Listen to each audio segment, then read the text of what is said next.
You are listening to another Discovering New Horizons for America podcast featuring author and certified nutritionist James Polakof, PhD, also known to many as Dr. Jim. Our guest for this New Horizons episode is Dr. Robert Hardesty, one of America's leading plastic surgeons. As always, each podcast episode is a search for the truth and how it applies to our daily lives and well-being. Now, here to take you on this exciting New Horizons journey is our host, Dr. Jim Polakof. Hello again, this is Dr. Jim Polakof. I want to begin by thanking my loyal followers for helping to place Discovering New Horizons in the top 5% of America's most listened to podcasts. You've made it happen, and I thank you. Well, speaking of someone who people listen to, Dolly Parton once said, if something is bagging, sagging, or dragging, I'll tuck it, suck it, or pluck it. Dolly, of course, was referring to how much plastic surgery she's had. But Dolly is not alone. Last year, over 18 million Americans, mostly women, had some type of aesthetic surgery. In this episode, we're going to learn more about plastic surgery procedures. But we'll also discover whether having cosmetic surgery can truly improve confidence and self-esteem. My guest is Dr. Robert Hardesty, a board-certified plastic surgeon who heads Imagine Plastic Surgery. They're located in Riverside, California, a hop, skip, and a jump away from Beverly Hills. So let's get right to it, and we'll cut to the chase. Dr. Hardesty, there are many people who feel that those who spend a significant amount of money on different cosmetic surgery procedures are oftentimes egotistical and vain. Perhaps their money could be better spent on their own families or helping poor people. So what's your take on this, Dr. Hardesty? Well, Jim, there's always certain individuals that fit that category. However, if we look back at the history of plastic surgery, it was first recorded in the Edwin Smith Papyrus, around 2500 BC, where a fractured nose. It then went on to India, where there was a common punishment for stealing or whatever. They would actually amputate the nose. So one of the first procedures was to reconstruct the nose because the punishment was so severe and the stigmata was significant. Then we moved into sort of the modern era of plastic surgery, which is World War II, some of the foundations being laid. And so there, to get to your answer, I need to lay a little foundation. There are two branches of plastic surgery. One is reconstructive and one is cosmetic. The American Medical Association determines that reconstructive surgery is taking abnormal to normal. Cosmetic surgery is taking normal to better than normal. So there's a fuzzy line between those two. So a lady comes in with breast cancer. She has an acquired absence of her breast. We go ahead and reconstruct with an implant, reconstructive surgery. Another lady comes in and has small breast, either born that way, congenitally, or after having children and just wants to feel whole again. Mm-hmm. That would be considered cosmetic surgery. So where does the word plastics comes from? It comes from the Greek word plastikos, which means to mold. People think we put big wads of plastic in. No, the compound plastic came after the word plastikos, which means to mold. Now, with that foundation, Jim, that question is very, very good. I think that all of us want to do things to self-improve. Some spend money to go to the gym. Some people will spend a lot of money like on a Peloton or self-improvement. Well, people will say that's also for fitness reasons. Yes. My question really is, when you really get right down to it, I can understand correcting a cleft lip, or if someone has a deformity of some kind, major scars, burns on their body, people understand that that's plastic surgery and that's necessary. But frankly, and many people say we're doing plastic surgery for self-improvement or self-esteem, but can a beautiful nose or larger boobs actually give people self-confidence and self-esteem? What's your take on that? Oh, absolutely, Jim. And that's the thing. There's mind and body. I think that's some of your phrase there. We are now making the mind whole. These operations, reconstructive being functional, cosmetic being appearance. One is a physical attribute that improves their well-being. One is a mental attribute. When I do a cleft lip or palate, and even here in the States, when in my former life as an academic surgeon, which was half my practice, I would give the baby back to the mother. And I'd always tell as I took the baby to the operating room, I'd always tell the mother, this is a beautiful baby. And the mothers they don't see the cleft lip. Afterwards, you got that same glow as that you would see when the cleft lip was repaired. I see that same emotionality after I do a rhinoplasty where somebody has a large nose, bulbous tip, big ears, saggy jowl. They look at the mirror and that same emotion of fulfillment, self-confidence, amazement comes back to them. Yes, there's some that are doing it to, I paid for this operation. I want everybody to know about it. That is such a small minority. I would dare say in my practice, 95% of patients are doing these cosmetic surgery cases for improvement that is reflected in their self-confidence and their own self-worth. Okay, well, good answer, and I appreciate that. But before we get to the procedures that you do, which we definitely want to get to, that can improve appearance, let's talk about the dangers. We know there are dangers, and I've done a bit of research and some cases that have come up lately. Perhaps you can comment on them. For example, I understand one of the most popular procedures, cosmetic surgery procedures for women, is called the Brazilian butt lift. And I found a case of a woman named Angela Pedrosa who had it done. Now, apparently, whoever did the surgery for her, and I don't know the name of the surgeon, injected some sort of substance into her butt that caused an infection, which actually, and I saw pictures of this, and we're going to actually show pictures on the screen for those who are on YouTube. The infection actually rotted away her flesh and tissues and developed a disease called sepsis.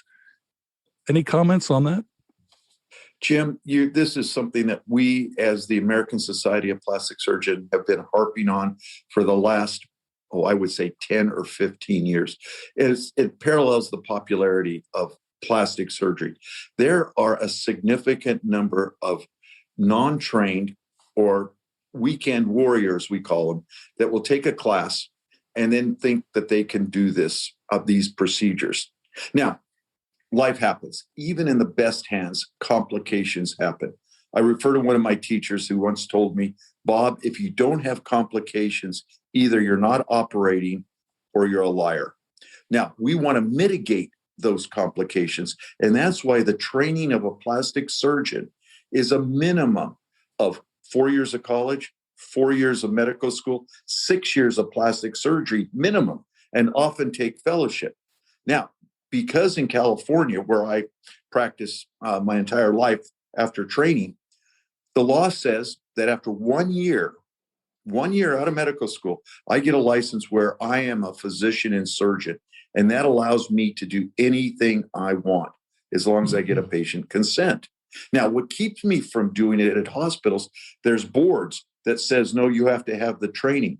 But I could do that operation in my office if the patient consents. And this is where the vast majority of complications occur, are in non-accredited operating rooms performed by non-board certified plastic surgeons. Okay, so you mentioned board certification, and I can understand that, because when you ask the average person, or you even ask a medical doctor, how can you decide if you want a cosmetic procedure that the surgeon is truly qualified to do it? And you hear the term board certified. But the fact of the matter is, I looked into this a bit, and I've actually found, believe it or not, gynecologists who are doing facelifts. I couldn't believe that. I can understand perhaps breast or liposuction. And then I found an ophthalmologist who actually is doing breast augmentations and liposuction. Now, I can understand ophthalmologists doing the eyes and that kind of thing, but these people are all board certified. So how do you tell the difference? Oh, Jim, that is such a good question. You have prepared for this talk. Okay, that board certification is like different vegetables. You have and fruits. Now, one is a fruit, one's a vegetable. Well, they're all a food substance. We're all physicians.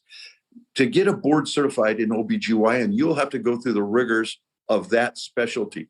It's usually and most of the specialties have two tests, a written and a oral. Now you're deemed board certified. But still, state of California says 1 year out, you can do any procedure a patient will allow you to do. I doubt that at OBGYN or that ophthalmologist could do that procedure at a hospital. That would flabbergast me. I would be taken back. Now, in their office, they can do that, or in a non-accredited surgery center. So the most important thing to do is look up that board certification. Specifically, where it really became ambiguous was the American Board of Cosmetic Surgery. This is a group of individuals that have a diverse background. Some surgeons, some ER docs, some family practice docs that came together and created a board. There was really no formal training. And last year, California deemed that you could not call yourself certified by the American Board of Cosmetic Surgery. That no longer exists. It can't be. Okay, now that's in California. Now remember, Yeah. we're talking to people throughout the United States. I understand that, but and there's a different board. For example, in your credentials, I notice you're certified by the American Board of Plastic Surgery. Is that what they should be looking for? Oh, Jim, yes, that's you're drilling down deeper, and that is great. Yes, the American Board of Plastic Surgery. It was founded in the 1930s, the largest organization of board-certified plastic surgeons, and is considered the gold, the platinum standard. That is sort of the basics that you want to look at. Then you want to look at, depending on your procedure, how often is the plastic surgeon performing these? Go to the reviews, see what they have. Real Self, Google. I'm not a fan of Yelp, but yeah, go there too. Then you want to find out if that doctor has hospital privileges to perform that case in a hospital as well as his office. Now you have the basis, and then I would make 2 or 3 consultations, and I offer that to all my patients. Not one size doesn't fit all. So in other words, you recommend to some of your patients they actually have additional consultations with some of your competitors. Oh, absolutely. Well, that's unusual. Yeah. Well, I often tell my patients, I earn my living by operating, my reputation by not. Mm-hmm. It's easier to say no to a patient than yes. And what do I mean by that? For some of us that have had experience at things, some of our biggest challenge are operate on patients that may not be psychologically fit for surgery or otherwise. Yes, we look at it, if we're running a business, true. But at the same time, you want to be able to be happy. We go into medicine to fulfill patients' goals, wishes, and wants, and to help patients get better. And in plastic surgery specifically. So the last thing we want to do is have a patient that's unhappy, dissatisfied. And so everybody can't be best friends. There may be a doctor that would be better for one patient than another. And my goal is to get the patient happy and have her find or he find that plastic surgeon that can fulfill their needs, wants, and desires. Well, now I want to talk about some of your procedures, but there's one more danger that I'd like you to address that I think is a concern among other people, and that has to do with anesthesia. I came across, Dr. Hardesty, a case of a 19-year-old woman who was left in a coma after she had a breast augmentation procedure, getting larger breasts. And apparently, according to the lawsuit, this actually resulted from the anesthesia. What should patients know about, be concerned about regarding anesthesia? Jim, these are great questions. Yes. Again, it boils down to safety. You want to operate on, not in the back room of a doctor's office in a tilt-up building, but in an accredited surgery center. There's different accreditations, quadruple ASF, Medicare, etc. You want to check out the surgery center you're going to be at. Why? there's standards there too. For instance, in our practice, we only work with board certified anesthesiologists. Now, occasionally we'll work with a certified CRNA, certified registered nurse, well-trained and doing it. But you have to have somebody that is qualified on the other side of the barrier. So that's a question you should ask your surgeon during your consultation: is who is going to be doing my anesthesia? Is it a board certified anesthesiologist or a certified nurse anesthetist? Is that correct? Jim, that's exactly right. Both of them are qualified to do that. And then it's important to do a good preoperative evaluation. It's not when patients come in and we teach our residents who I've had the luxury of training now over 40 board certified plastic surgeons. Part of this is not to operate, but to see who's the safe patient. Specifically, you want to do a past medical history. I want to know your allergies. I want to know your heart condition. I want to know what your lungs are. I want to know what medications you are. And in our instance, anybody that's over age 45, because there can be hidden things we don't know starting that age, or any other things, we get a preoperative clearance from the family doctor, the cardiologist, pulmonologist, and we ask them, is this patient safe to operate on? And again, if that comes back as a negative, we say, hey, this isn't worth it. Well, it sounds like you've covered all the bases, Dr. Hardesty. So let's get to some of the things that you do. And by the way, I'm sure that our listeners and those who are viewing this on YouTube, I'm sure that they appreciate your honesty and your answers to some very tough questions. But let's talk about the self-esteem and self-confidence. Let's say that, take me, well, not necessarily me, because I'm such a, great appearing person, tongue in cheek. Yeah. But in any case, let's say that there's a man who has this tired look about him. He's got droopy eyes and he has furrows in his brows and obviously wrinkles in his face. What are you going to do to help him out? Jim, are you talking about me? No, you look too good. Well, let me tell you. I remember you having a beard. The last picture I saw of you, and you look so clean cut. I'm impressed. Well, let me tell you what happened, Jim, and then I'll make it real about this. It's hard to tell, but I'm about 6 weeks out after having 2,500 individual hair follicles transplanted from my sides to the top of my head. Ah, that's what that the fuzz going out of there is. Yeah, no. It's exactly it. It will drop. But anyway, so I can tell you from mine, and late this summer or early fall, I'm going to have my eyes done by one of my trainees. That's in another city outside our driving area, because I don't want patients to say, well, who did your eyes? And they go to them. No, not really. But it's he's the best guy in California. But anyway, why did I do it? I looked at myself, especially about 15 years ago, and I started developing male pattern baldness. I felt not self-conscious, but I said, man, you really are looking older, and in this time and day and age, youth is the idol, vitality, and things. I feel like I'm 18. I just don't jump like I'm 18. So I said, okay, this is on my wish list. I've always wanted thicker hair. So about a while back. So you did it for yourself personally, as opposed to, I want to look good for my patients and other people. This is something you wanted to do for your own personal self. Right. I was tired of looking in the mirror, combing my hair over and seeing my shiny scalp. I said, enough. So I fortunately have a hair restoration practice along with my cosmetic plastic surgery.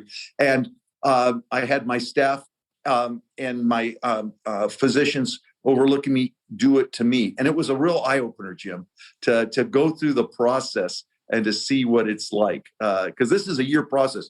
The hair takes for about 6 or 8 weeks. Then it sheds, like transplanting a tree. The leaves fall off of it, but the roots are there. So it's going to be another 6 months till I see the hair coming back again. But yes, this was all about me, my own self-image, my own desires and wants, just to go ahead and feel good about me. Well, unfortunately, our listeners of the podcast will not be able to see what a good-looking doctor you actually are, but I can see, and I notice it's, obviously a very good result. And I'm pleased that you did it for you, because I think that's the thing that we're hoping to encourage, is rather than just someone doing it for narcissistic reasons, shall we say, that they're doing it because to feel better about themselves and have their own personal self-esteem. That makes a lot of sense.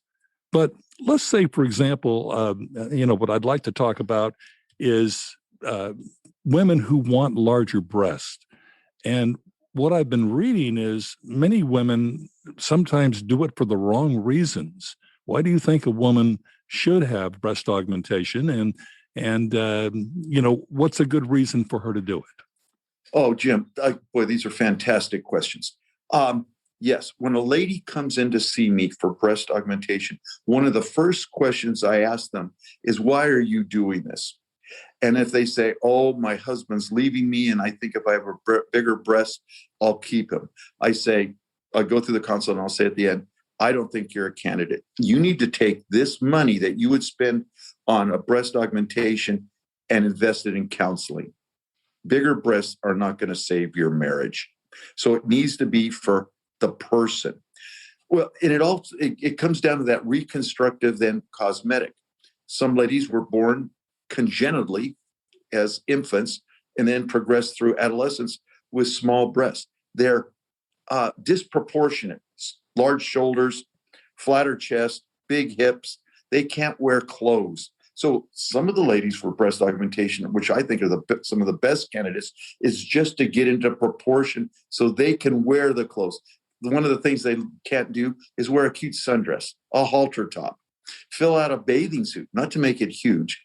The second group of patients are those that have had children. Mm-hmm. The breasts get large, they deflate, they get large, they deflate. And now they hang down low. Jim, I had Plus, you have the stretch marks, correct? And after correct. Having childbirth, after a few in particular. Yeah, I had a lady come in just a few weeks ago. I asked her, "What size are you?" And she said a 36 long. So I said, "Okay, I think we know what we need to do here." She was laughing and joking with me, but yeah, it just again is when they get out, for instance, out of the shower, and they look at themselves, they feel more whole and better. It's not a reflection of loss of hair, but it's loss of self-appreciation and body image.